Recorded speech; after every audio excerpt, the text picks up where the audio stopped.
Inilah rukun Yamani, merupakan bagian dari sudut Ka'bah yang sangat istimewa. Mungkin sebagian dari kalian sudah tahu, tapi tahukah kalian apa sebenarnya yang membuat rukun Yamani ini begitu istimewa? Rukun Yamani adalah salah satu sudut Ka'bah yang terletak di sisi barat daya, tepatnya sebelum kita sampai ke sudut Hajar Aswad saat kita melakukan tawaf. Kalau kalian perhatikan, kalau kita menghadap Ka'bah dari arah tawaf, rukun Yamani ada di sebelah kiri, mengarah ke Yaman, negara yang berada di selatan Makkah. Nama rukun Yamani ini bukan tanpa alasan, ya, sebab sudut ini memang menghadap ke arah Yaman. Sedangkan Ka'bah sendiri, seperti yang kita tahu, adalah bangunan yang sangat sakral, yang di zaman Nabi Ibrahim alaihissalam dibangun dengan tangan beliau sendiri. Menariknya, rukun Yamani ini adalah satu-satunya sudut Ka'bah yang tetap bertahan sejak zaman Nabi Ibrahim.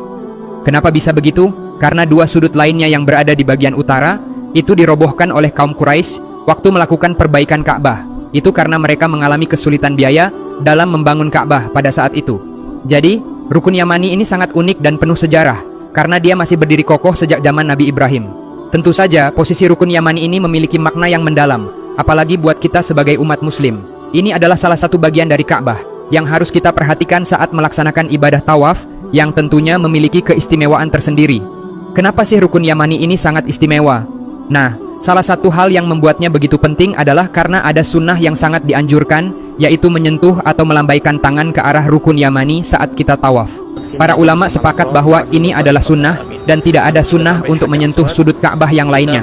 Bahkan, Ibnu Umar, sahabat Nabi yang sangat dikenal, dekat dengan Rasulullah SAW, mengatakan bahwa dia tidak pernah meninggalkan kebiasaannya menyentuh dua rukun yang sangat istimewa ini, yaitu rukun Yamani dan Hajar Aswad.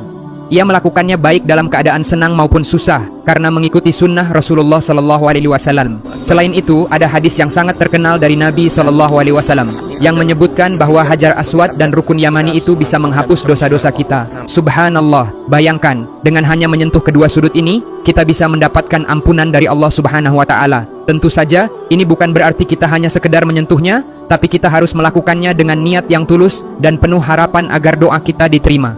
Rasulullah SAW juga menganjurkan untuk mencium rukun Yamani. Bahkan ada riwayat dari Ibnu Abbas yang menceritakan bagaimana Nabi SAW mencium rukun Yamani dan meletakkan pipinya di atasnya. Ini menunjukkan betapa istimewanya sudut ini dalam pandangan Rasulullah. Buat teman-teman yang pernah berkesempatan untuk berada di Tanah Suci, pasti kalian tahu bagaimana perasaan yang luar biasa ketika bisa berada dekat dengan Ka'bah dan menyentuh atau melambaikan tangan ke arah rukun Yamani ini. Rasanya ada kedamaian dan ketenangan yang sulit dijelaskan dengan kata-kata. Jadi teman-teman, rukun Yamani ini bukan sekadar sudut yang kita lewati begitu saja saat tawaf, tetapi dia membawa makna yang sangat dalam. Dia mengajarkan kita untuk selalu mendekatkan diri kepada Allah,